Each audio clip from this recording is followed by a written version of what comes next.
You trust your doctor, but Dr. Paolo's patients kept dying and kept thanking him. Wilted flowers on the nightstand, framed photographs of people who should be angry. They're not. The families of the dead wrote letters to the Ospedale Civile in Venice, calling him a healer.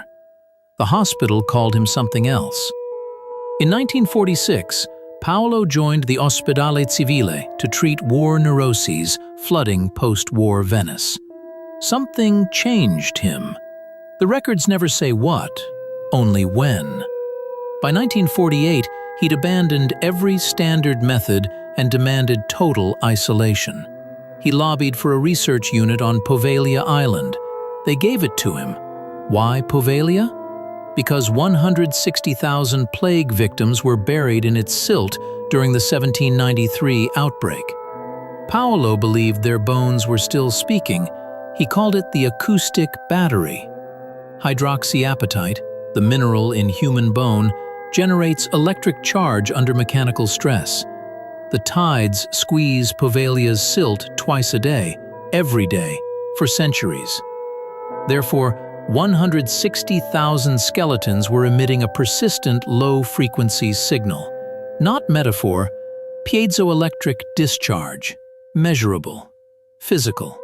He called it the frequency of the plague. So he built machines to listen.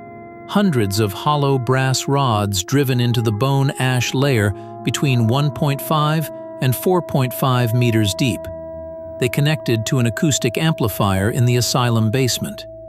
Fishermen near the Lido reported an unearthly hum rising from the island at high tide. But Paolo was not just listening. He developed resonance mapping, using primitive electroencephalographs to find each patient's neural frequency.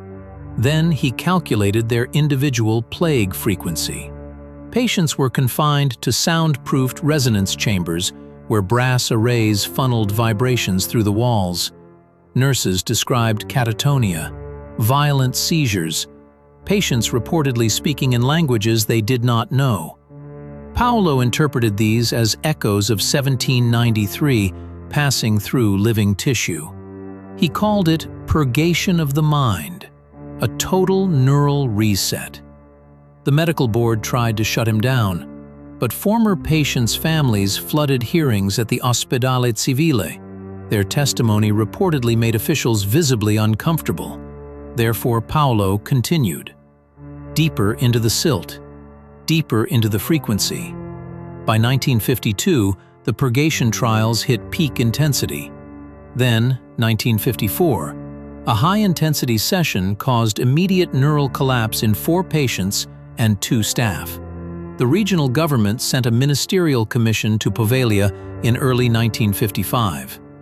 They found the resonance chambers harrowing. The brass arrays vibrated with a hum that caused nausea in the investigators themselves. Dr. Paolo was gone. He had vanished into the marshlands of the lagoon just as the commission arrived. The purge followed. Brass arrays buried, equipment destroyed, patient records seized and redacted. But fragments survived.